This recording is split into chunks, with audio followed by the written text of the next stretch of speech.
जी मैंने अभी हाल फिलहाल में आपका एक इंटरव्यू देखा जी और उसमें एक बात आपने कही जिसको सुन के मैं कल रात मेरे हाथ पांव सुन्न पड़ गए कि बाबूजी अब हो गया, हाँ अब जाइए जाइए। जी। क्या था सर वो? और ये बहुत तकलीफ में थे।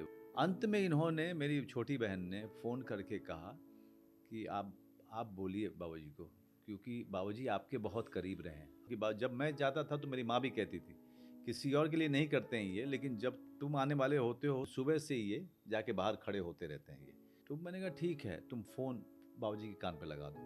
यही बात कर रहा था मैं उनसे कि आप जाइए, है ना, आप मेरा इंतज़ार मत कीजिए, क्योंकि कहीं न कहीं किसी ने कहा था मुझे कि यार तुम्हारे भाग्य में नहीं है कि अपने पिता माता के मृत्यु के समय तुम रह पाओगे। मैंने पंकज त्रिपाठी जी का इंटरव्यू किया था। तो पंकज जी ने अपने इंटरव्यू में जब अपने पिता का जिक्र हुआ हाँ। तो उनके पिताजी का तभी देहांत हुआ था। जी जी। तो उन्होंने मुझसे कहा कि मेरे मन में कई बार ख्याल आता है कि अब मैं किससे पूछूंगा। हाँ हाँ वो नहीं रहे, हाँ हाँ लेकिन फिर मुझे ख्याल आता है कि मैंने बीते 25-30 साल में कभी पूछा ही नहीं था। हाँ हाँ। और फिर मैं सोचता हूँ कि ये ख्याल क्यों आ रहा है कि मैं किससे पूछूंगा जब मैं पूछ नहीं रहा था। क्या पूछूंगा?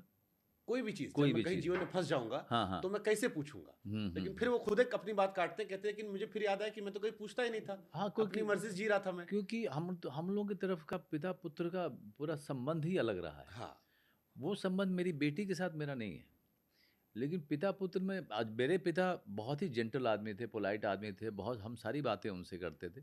लेकिन तब भी जो है एक छोटी जगह का गांव का एक एक पिता पुत्र में जो दूरी होती है। ना, हम समझ सकते हैं, हमारे यहाँ भी हाँ है, जी। होती है। तो वो दूरी हमेशा रही। नहीं तो ये जी सवाल सर मेरे मन में इसलिए आया क्योंकि वो अपने पिता के जाने का एहसास बता रहे थे। जी मैंने अभी हाल फिलहाल में आपका एक इंटरव्यू देखा जी और उसमें एक बात आपने कही जिसको सुन के मैं कल रात मेरे हाथ पांव सुन्न पड़ गए। जी जी। आपने कहा कि मैं एक फिल्म की शूटिंग कर रहा था, हाँ, किलर सूप की। किलर हाँ सूप की, मेरे हाँ साथ कुछ लोग बैठे थे जी और मैंने फोन पर अपने पिताजी से कहा कि बाबूजी अब हो गया, हाँ अब जाइए जाइए। जी। क्या था सर वो? और ये बहुत तकलीफ में थे वो, 2 साल से बहुत तकलीफ में थे। और अ, जब ये बात कहा तब वो 2 महीने से, मेरे ख्याल से 1 महीने या 2 महीने से वो होश में भी नहीं थे।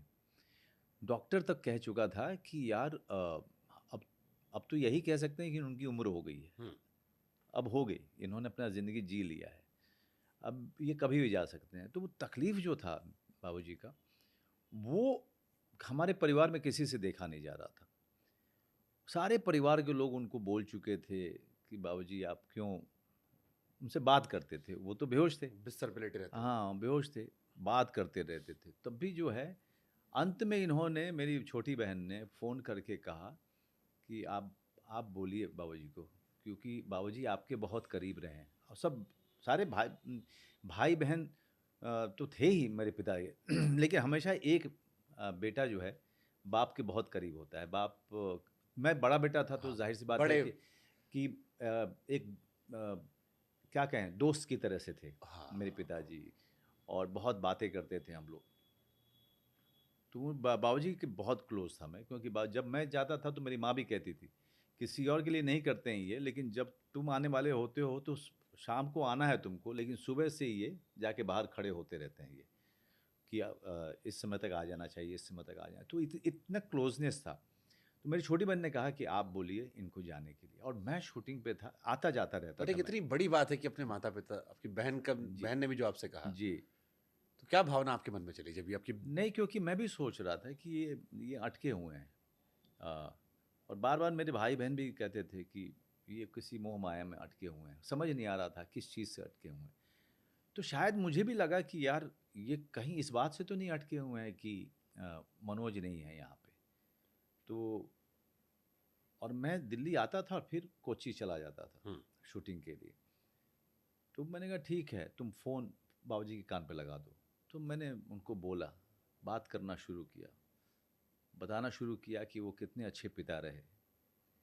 मैं उनको बताना शुरू किया कि वो कितने अच्छे पति रहे। उनको बताना शुरू किया वो कितने अच्छे दोस्त रहे।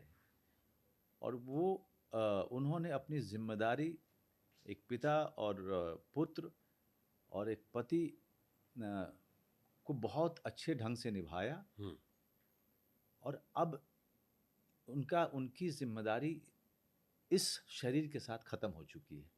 अब उनको जाना चाहिए अपने अ, दूसरे शरीर की तरफ। हम्म। यही बात कर रहा था मैं उनसे कि आप जाइए, है ना, आप मेरा इंतज़ार मत कीजिए, आप जाइए। क्योंकि कहीं न कहीं किसी ने कहा था मुझे कि यार तुम्हारे भाग्य में नहीं है कि अपने पिता माता के मृत्यु के समय तुम रह पाओगे। हुँ, मेरे दिमाग में ये बात अटकी हुई थी। तो मैंने उनको बोलना शुरू किया। हुँ, उसके बाद मैंने मेरी बहन को मेरी बहन ने फ़ोन लिया, उसने कहा कि तो आपने बोल दिया? मैंने कहा हाँ, बोल दिया।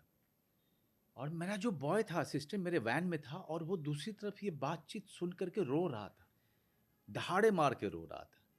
लेकिन ब मुझे ये बोलते हुए कोई रुलाई नहीं आ रही थी, क्योंकि मुझे मुझे ये लग रहा था, क्योंकि अगर मैं अपने स्वार्थ में रहता तो शायद नहीं बोल पाता। लेकिन मैं उनके कष्ट को देख रहा था और मुझे लग रहा था कि ये शरीर जो है अब इनको छोड़ना चाहिए और जो जीवन और मृत्यु का चक्र है उसके लिए आगे बढ़ जाना चाहिए इनको। मेरा असिस्टेंट रो रहा है, सब लोग रो रहे हैं। मैं अपना गया, शूटिंग किया और जाकर सो गया। और सुबह मैं, यकीन मानो, मैं अभी मेडिटेशन के लिए आंख बंद किया था मैंने, लेकिन मैं सुबह 5 बजे, और गाहे बेगाहे जो मेरा फ़ोन था वो साइलेंस पे नहीं था, है ना, हुँ, साइलेंस पे था, शायद वो घर घर वो वाइब्रेशन मोड, वाइब्रेशन। तो वो कहीं रखा हुआ था। अब 5 बजे सुबह मुझे फ़ोन नहीं आता है, कभी नहीं आता है। और मैं मेडिटेशन के लिए जैसे 2 मिनट हुए थे और मुझे एहसास हुआ कि फ़ोन वाइब्रेट कर रहा है, और मुझे एहसास हो गया कि मेरे माय फादर इज़ गॉन। मुझे उसी समय एहसास हो गया। मैंने मेडिटेशन उसी समय ब्रेक कर दिया। फ़ोन पे देखा मेरा भाई था।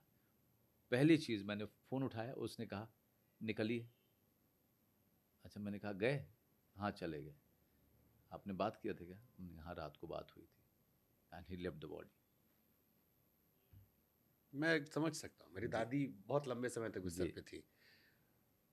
एक समय के बाद परिवार भी जी। ये कह देता है कि कष्ट, इतना कष्ट देखने से बेहतर है। हाँ, मतलब आप किसी को कष्ट में देखते हो, आप हेल्पलेस होते हो। आपको लगता है कि ये इसकी भलाई इसमें है कि ये जाए, क्योंकि आप अपने स्वार्थ को कब तक देखोगे कि ये हमारे बीच में हमेशा रहे? क्योंकि हम स्वार्थी होते हैं ना, हम नहीं चाहते कि हम उस दुःख को झेलें। लेकिन वो जो शरीर है, वो अब उसकी उसका समय ख़त्म हो चुका है। अब सोल हैज़ टू ट्रांज़िट।